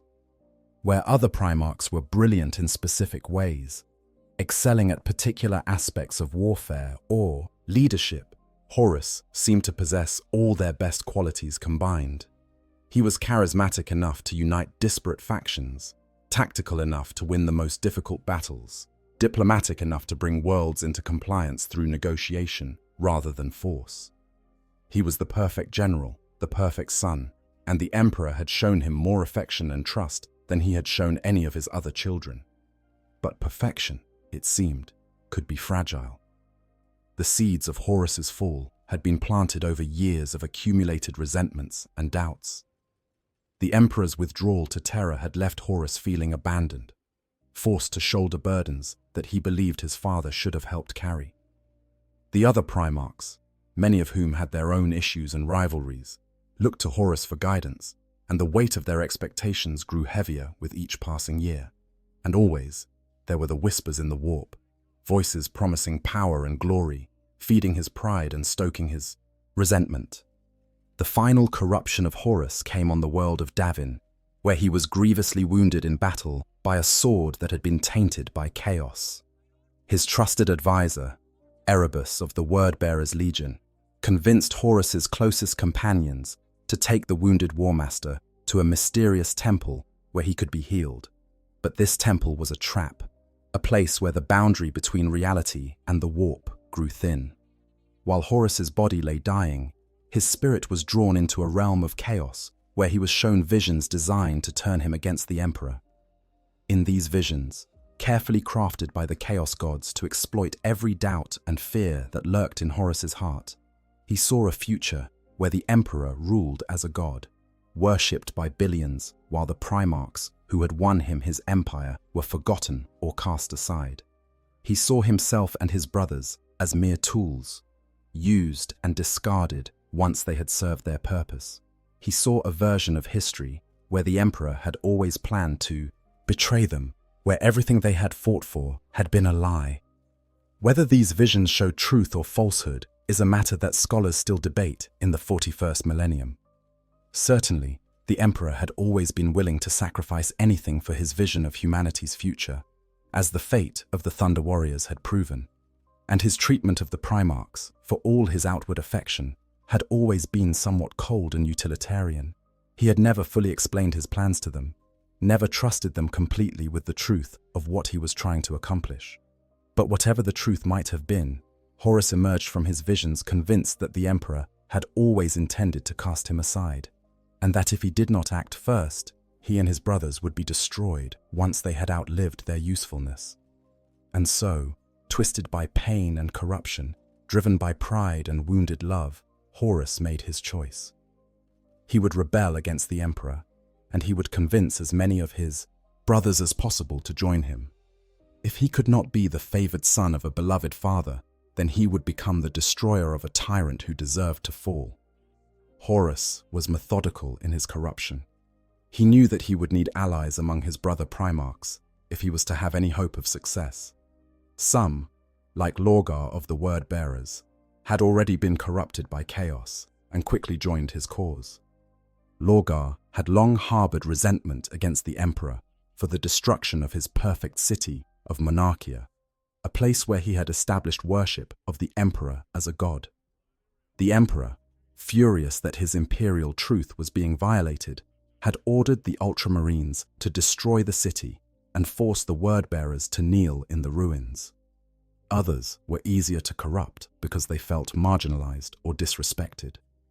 Perturabo of the Iron Warriors had spent the entire crusade doing thankless siege work and garrison duty, while other legions won glory in more glamorous campaigns. Mortarion of the Death Guard had never truly reconciled with the Emperor's intervention in his original homeworld. Angron of the World Eaters was barely sane, driven by constant pain from the butcher's nails and caring little for any cause beyond the next battle. The most tragic fall was perhaps that of Fulgrim of the Emperor's Children. Fulgrim had been corrupted slowly by a demon bound within a sword he had claimed as a prize from an alien world. By the time he realized what had happened to him, it was too late. The demon had taken control, and Fulgrim could only watch in horror from within his own mind as his body betrayed everything he had once believed in. And then there was Magnus, driven to chaos not by choice, but by desperation and the consequences of his own mistakes. Even Alpharius and Omegon, the twin primarchs of the Alpha Legion, joined the rebellion, though their true motives remain one of the great mysteries of the Horus heresy. Some claim they were playing a deeper game, that they believed their betrayal was somehow necessary to save humanity in the long run, though what calculations could justify such actions remains unclear. Against this coalition of traitors stood the loyalist primarchs. Rabut Gilliman of the Ultramarines, ever the rational administrator and strategist. Rogel Dawn of the Imperial Fists, the master of defense and fortification. Sanguinius of the Blood Angels, whose noble nature would not allow him to betray his father regardless of any grievances he might have held. Lemon Russ of the Space Wolves, the Emperor's executioner, fierce and loyal unto death. Ferrus Manus of the Iron Hands, Vulcan of the Salamanders, Corvus Corax of the Raven Guard, all chose to remain true to their oaths. The Lion, Primarch of the Dark Angels, remained loyal but found himself delayed and unable to reach Terra in time to make a difference in the final battle. Jagatai Khan of the White Scars chose loyalty after considerable soul-searching, understanding that, while the Emperor was flawed, the alternative of chaos was infinitely worse. The civil war that erupted across the galaxy was the most devastating conflict humanity had ever known. Brother fought against brother, and legions that had fought side by side for decades suddenly found themselves as bitter enemies. The opening blow came at Istvan III, where Horus lured loyalist elements of his own legion and those of the other traitor legions to a planet's surface, then ordered an orbital bombardment that killed millions of space marines who still remained loyal to the Emperor. This was followed by the drop site massacre at Istvan V, where loyalist legions were betrayed and nearly destroyed. The Iron Hands, Raven Guard, and Salamanders were devastated, their primarchs killed or left for dead. The traitors were now free to advance on Terra, and for 7 long years they carved a bloody path across the Imperium, destroying everything in their path. And through it all, the Emperor remained, trapped upon the Golden Throne, unable to leave his post to directly combat Horus. He could only send what guidance he could and hope that the defenses of Terra would hold long enough for reinforcements to arrive. The Siege of Terra. When Horus's fleet finally arrived in the Sol system, it was the culmination of 7 years of horrific civil war. Behind the War Master came a force unlike anything the galaxy had seen. 8 entire Space Marine legions that had been twisted by chaos, their armor warped into grotesque forms, their weapons blessed by the dark powers. Alongside them came Titans corrupted by demonic entities, their machine spirits replaced by howling demons. Vast hordes of cultists, traitor Imperial army units, and hosts of actual demons swelled their ranks. The outer defenses of the solar system were swept aside with terrifying speed. Horus had learned well from his decades of campaigning, and now he turned that knowledge against the very Imperium he had helped build. The Loyalist forces, commanded by Rogel Dawn, who had been tasked with fortifying Terra, fought desperately, but found themselves overwhelmed by sheer numbers and the unpredictable power of chaos. The siege of the Imperial Palace began with a fury that shook the foundations of Terra itself. Horus had brought the full might of his forces to bear on one target: the massive walls and fortifications that surrounded the Emperor's seat of power. These walls had been built with the finest technologies available, designed by Rogel Dawn himself to withstand any assault. But they had not been designed to withstand an attack of this magnitude, enhanced by the dark powers of chaos. The war that raged around the palace was like nothing that had ever been seen. Titans battled in the ruins of the surrounding city, their weapons leveling entire districts with each shot. Drop pods rained from the sky like meteors, disgorging space marines who immediately engaged in brutal close combat with their former brothers. The air itself seemed to scream as demons and possessed beings stalked the battlefield, reality breaking down under the weight of so much chaos energy. And beneath it all, deep within the palace, the Emperor remained seated upon the golden throne, every fiber of his being devoted to keeping the demonic breach in the webway sealed. He could not intervene directly, could not take the field as he once had. The war in the webway still raged, and if he allowed his concentration to lapse even for a moment, Terra itself would be consumed. He did send what aid he could. When his son Korax, broken and desperate after the disaster at Istvan V, came to Terra seeking audience with the Emperor, he psychically imprinted the knowledge of how to accelerate the creation of Space Marines into his son's mind, hoping it would help Korax rebuild his shattered legion. He communicated telepathically with the lowly astropath Kai Zulain, who had been granted visions of the heresy's conclusion, trying to understand what the future held. And he watched as his sons fought and died for him. Sanguinius, beloved by all for his nobility and grace, had foreseen his own death in visions that had haunted him throughout the heresy. He knew that he would fall defending his father, and yet he never wavered in his duty. When the time came, he stood alone at the Eternity Gate, the final barrier before the throne room itself, and held back the traitor forces through sheer force of will and martial prowess. But even Sanguinius could not stand forever against such overwhelming odds.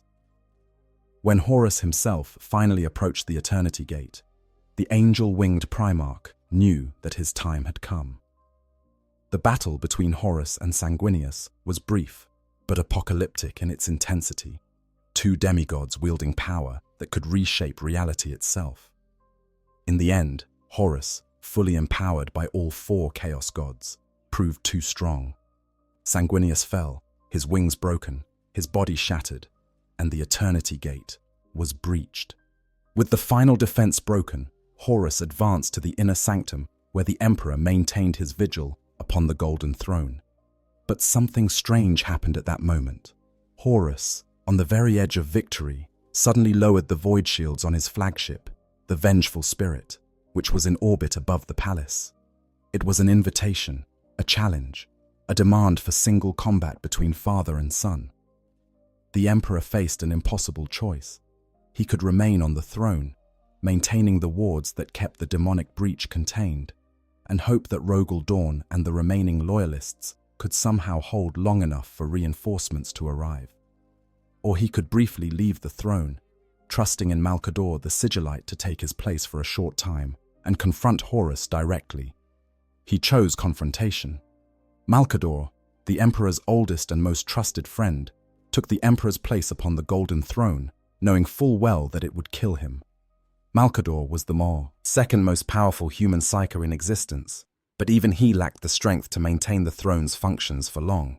He would buy the Emperor minutes, perhaps an hour if he was lucky, before the strain killed him. The Emperor, along with Rogel Dawn and a small contingent of custodies and space marines, teleported to the vengeful spirit. What followed was a descent into nightmare as they fought through ship corridors that had become twisted reflections of reality, where demons stalked and the very walls seemed to pulse with malevolent life. The Emperor's party was separated, scattered throughout the ship by the chaotic energies that permeated it. The Emperor finally reached the bridge of the vengeful spirit, where Horus waited. The body of Sanguinius lay nearby, a cruel reminder of what had already been lost. Horus stood in the center of the bridge, no longer entirely the son the Emperor had known, but something else, a vessel for powers beyond mortal comprehension. The battle that followed was not just physical, but metaphysical, a clash of wills and powers that transcended mere violence. The Emperor and Horus struck at each other not just with weapons, but with their very essences, reality warping around them as they fought.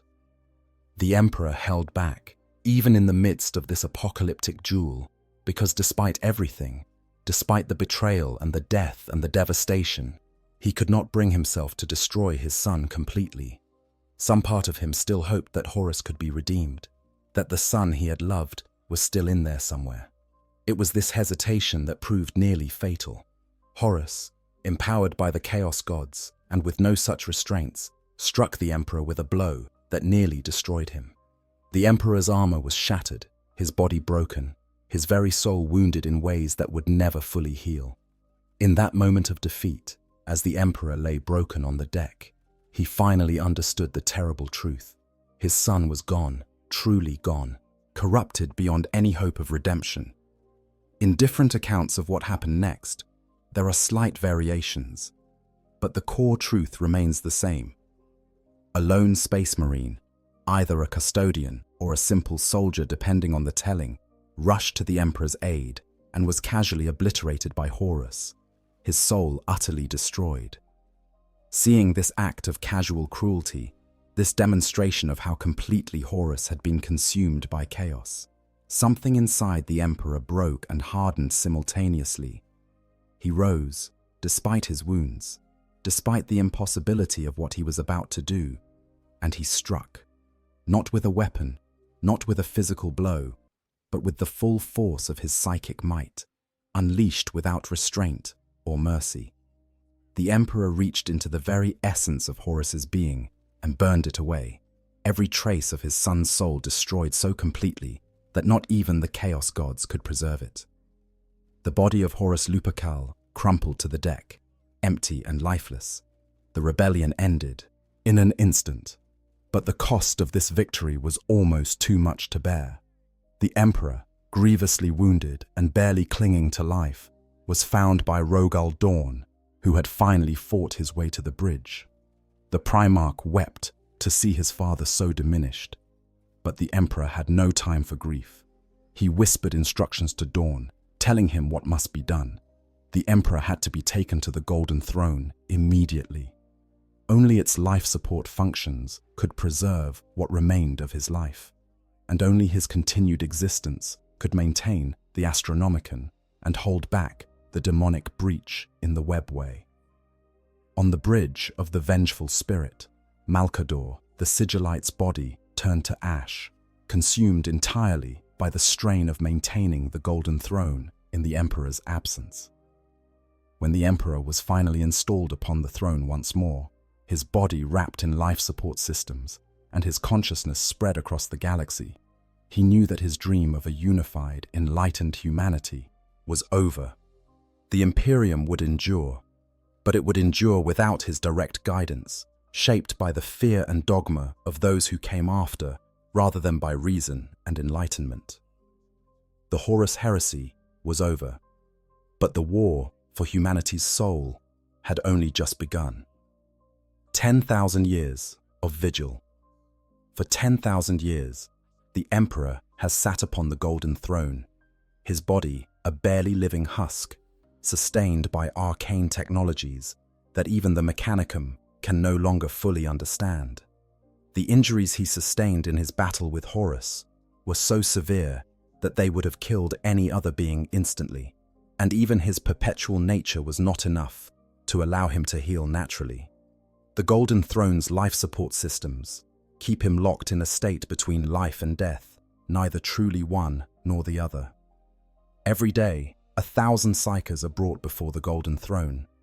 These are individuals whose psychic abilities have been tested and judged sufficient for the greatest honor and sacrifice the Imperium can offer. One by one, they are connected to the throne's mechanisms, and their life force is drained away to sustain the Emperor's own consciousness. Each psyker lasts only hours before they are consumed entirely, reduced to lifeless husks that are reverently taken away to be disposed of. And then another takes their place, and another, in an endless cycle that has continued for 100 centuries.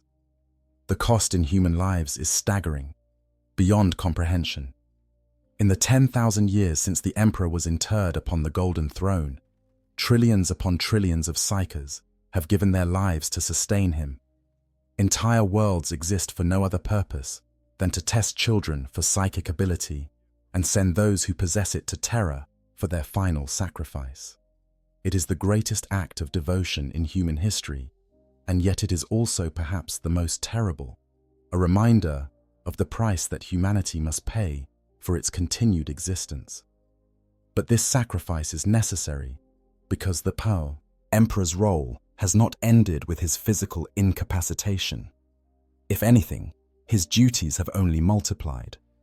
While his body sits motionless upon the Golden Throne, his consciousness ranges across the entire Imperium, engaging in battles and vigils that would be impossible for any other being. First and foremost, the Emperor maintains the Astronomicon, a psychic beacon of such power that it can be perceived from anywhere in the galaxy by those with the ability to sense it. This beacon is what allows Imperial ships to navigate through the warp with any degree of safety. The navigators, those rare humans with a third eye that lets them perceive the currents of the immaterium, use the Astronomicon as a reference point, a lighthouse in the endless darkness of the warp that allows them to plot courses and guide ships to their destinations. Without the Astronomicon, the Imperium would collapse within weeks. Ships would become lost in the warp, unable to navigate, either wandering for eternity or emerging in real space thousands of light years from their intended destinations. The vast network of commerce, communication, and military coordination that holds together 1,000,000 worlds would simply cease to function. The Emperor knows this, and so he devotes a portion of his consciousness to maintaining the beacon at all times, never allowing it to flicker or fail. But the Astronomicon is only one of his burdens. The breach in the webway beneath the palace still exists, sealed but never truly closed. Every moment of every day for 10,000 years, the Emperor has devoted part of his consciousness to maintaining the psychic barriers that keep demons from pouring through into the heart of terror. This is a battle that never ends, fought in dimensions that mortal minds cannot comprehend, against enemies that are literally eternal. The Emperor stands guard against an endless tide of demonic incursion, fighting a war that no one can see, but that would doom humanity instantly if he were to lose. Beyond this, the Emperor is said to do even more. He battles the Chaos Gods themselves in the warp, a conflict that operates on a scale beyond human understanding. He guides the Imperium through the psychic divination tool known as the Emperor's Tarot, which certain blessed individuals can consult to gain glimpses of his will. He blesses and protects the faithful, appearing in visions and dreams to inspire them in their darkest moments. And he soul binds psychers who will serve the Imperium as astropaths, linking them to his consciousness in a ritual that leaves them blind, but also deeply connected to his will. The irony of the Emperor's current existence is bitter indeed. He spent his entire life fighting against superstition and faith, trying to build a rational, secular society that would be immune to the influence of chaos.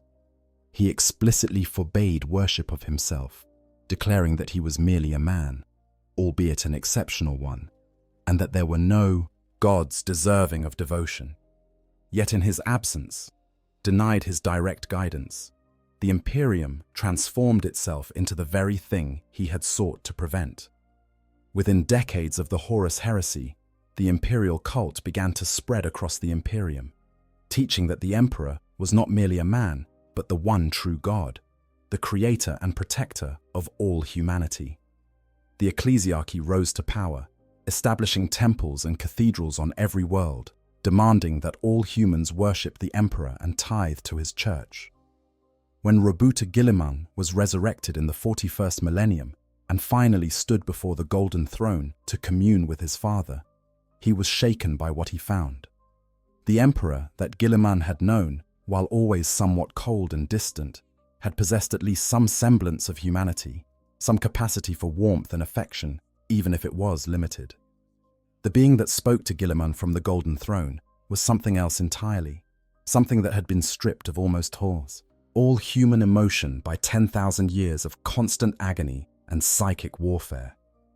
The Emperor greeted Guilliman not as a father welcoming back a beloved son, but as a creator examining a long-lost tool.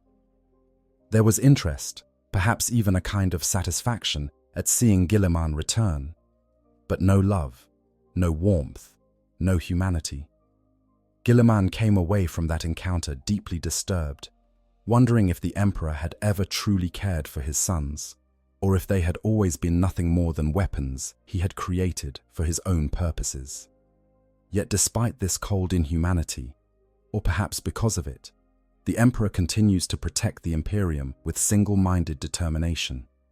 He is not motivated by love or compassion anymore, if he ever truly was. He is motivated by pure necessity, by the understanding that humanity's survival depends on his continued vigil, no matter how terrible the cost. And the truly terrifying thing is that the Emperor may be more powerful now than he was when he walked among mortals. The worship of billions upon billions of humans across the galaxy, sustained over 10,000 years, has fed him with psychic energy beyond measure. Faith, it seems, has power in the Warhammer universe, even if the Emperor himself never wanted to be the object of that faith. The collective belief of all humanity has transformed him into something approaching a genuine god, a being of such immense power that even the chaos gods themselves have come to regard him with wary respect. There are accounts from the current timeline of the Emperor's power manifesting in ways that go far beyond what even he could do during the Great Crusade. Imperial saints, blessed individuals who perform miracles in his name, appear with increasing frequency. Manifestations of his will take physical form, appearing as golden eagles or pillars of fire that incinerate demons and heretics. On worlds where faith is strongest, the mere presence of enough believers can create phenomena that defy natural law, as if the Emperor's will becomes reality through the sheer force of collective belief. But this power comes at a terrible price. The Golden Throne is failing. After 10,000 years of constant operation, systems that were ancient, even when the Emperor first discovered them, are beginning to break down.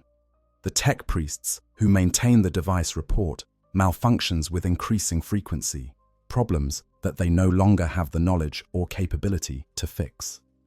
By the end of the 41st millennium, it required 4 times as many psychers to maintain the throne at optimal power levels as it did at the beginning.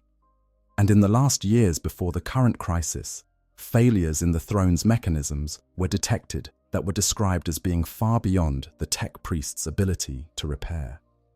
If the Golden Throne fails completely, if the Emperor's consciousness is finally freed from its prison of flesh and metal, then one of 2 things will happen. Either the emperor will truly die, his soul, finally allowed to dissipate or perhaps reform as so many perpetuals have done before him, or he will transcend entirely, becoming a true god in the warp, a fifth chaos power of order rather than chaos, devoted to humanity's protection. Which of these outcomes would occur is a matter of intense debate among those few who understand the situation. And the answer may determine whether humanity survives the darkness that is closing in, or whether it finally succumbs to extinction after struggling against impossible odds for so long. Signs of awakening. In the dying years of the 41st millennium, something began to change. For 10,000 years, the emperor had been a passive presence, a divine existence that could be felt but rarely interacted with directly. His silence had been deafening, broken only by the faintest whispers through the emperor's tarot, or the occasional vision granted to someone of exceptional faith. The Imperium had learned to function without his direct guidance, carrying on his legacy as best they could, while he maintained his eternal vigil from the Golden Throne. But then came the fall of Cadia, and the birth of the Great Rift. When the planet that had guarded the Eye of Terror for 10,000 years finally fell to Abaddon the Despoiler's 13th Black Crusade, the psychic shockwave that resulted tore reality itself apart. A massive wound in the fabric of space-time opened across the galaxy, splitting the Imperium in two and unleashing a flood of warp energy into real space on a scale not seen since the Horus Heresy. The Great Rift, called the Cicatrix Maledictum in High Gothic, brought with it a phenomenon that would come to be known as the Psychic Awakening. Across the galaxy, psychic abilities began to manifest with far greater frequency and far greater power than had been seen before. Children who would never have exhibited any psychic talent suddenly found themselves able to manipulate reality with their thoughts. Psychers who had spent their entire lives carefully controlling weak abilities suddenly found their powers amplified 100-fold. And strangest of all, even ordinary humans began experiencing psychic phenomena, particularly those who held the strongest faith in the Emperor. On countless worlds, the faithful reported visions and miracles. Statues of the Emperor were seen to weep tears of gold. Sanctuaries that had stood for millennia suddenly blazed with light that drove back the darkness of chaos. Sisters of battle found that their acts of faith, which had always been assumed to be simply manifestations of extreme dedication and training, now produced effects that could only be described as miraculous. Bolts of holy fire would descend from the sky to burn heretics. Wounds that should have been fatal would heal before witnesses' eyes. The very presence of the faithful seemed to create barriers that demons could not cross. And through it all, there were reports of a figure clad in golden armor, a being of such immense psychic presence that merely witnessing it could drive mortals to their knees in religious ecstasy. Some claimed this was the Emperor himself, manifesting physically to fight alongside his faithful warriors. Others believed it was merely a psychic construct, a projection of the Emperor's will given temporary form by the faith of those who witnessed it. But whatever the truth, there could be no denying that the Emperor's influence in the material world was growing stronger. Perhaps the most significant evidence of the Emperor's changing state came from his enemies. In a conversation recorded in the novel Plague War, Kugath, a great unclean one and one of Nurgle's most powerful demons, discussed with Mortarion, the demon primarch of the Death Guard, the disturbing signs they were seeing. They spoke of portents suggesting that the Emperor was awakening, becoming more active and more dangerous than he had been in millennia. The Chaos Gods themselves seemed concerned, which was perhaps the clearest indication that something fundamental was changing. When Guilliman was finally able to stand before the Golden Throne and commune with his father, he became the first person in 10,000 years to have a direct conversation with the Emperor. What transpired in that meeting is known only to Guilliman and Captain General Trajan Valoris of the Adeptus Custodes, and neither has spoken openly about everything that was said. But Guilliman emerged from the encounter both hopeful and troubled. On one hand, The very fact that the emperor could speak, that he possessed enough awareness and control to communicate directly, suggested that he was not as incapacitated as many had feared. He still possessed his intellect, his strategic genius, his understanding of the great game being played across the galaxy. He gave Guilliman authority to act in his name, essentially making the Primarch the first regent of the Imperium since the days immediately following the heresy. On the other hand, Guilliman was deeply disturbed by how much his father had changed. The being that spoke from the Golden Throne was cold, emotionless, viewing Guilliman simultaneously as a tool to be used and as a son who represented his last hope to save humanity. There was love there, perhaps, but it was buried beneath layers of pain and the psychic trauma of 10,000 years fighting an endless war against forces that sought to destroy everything he had worked to build. Throughout the era Indomitus, which followed the birth of the Great Rift, there have been multiple reports of the Emperor's direct intervention in critical moments. During the Terran Crusade, when Guilliman fought his way back to Terra through a galaxy torn apart by war, witnesses reported seeing a golden light emanating from the Imperial Palace, reaching out to guide and protect the Primarch on his journey. When demons attempted to corrupt or destroy Guilliman, they found themselves facing resistance that seemed to come from the Emperor himself, as if he had placed some kind of blessing or protection upon his son. There are also darker rumors, whispered among those with access to the deepest secrets of the Imperium. Some claim that the Mechanicum, desperate to prevent the Golden Throne from failing completely, have entered into negotiations with the Dark Elder of Komorach, trading human slaves and access to the Golden Throne's technology in exchange for knowledge that might allow its repair. Whether this is true or merely another dark legend in a galaxy full of them, it speaks to the desperation that has gripped those who understand how critical the throne's continued function is. The question that haunts everyone who knows the truth is simple. What will happen if the Emperor does fully awaken? If the Golden Throne finally fails, and his consciousness is freed from the prison it has been locked in for 10 millennia, will he return to lead humanity once more? Or will his transcendence into true godhood mean the end of the Emperor as he was, and the birth of something entirely new, something that might save humanity or might consume it entirely? Some believe that the Emperor's awakening will herald a new golden age, that he will return to lead humanity to final victory over chaos and the Xenos threats that surround the Imperium on all sides.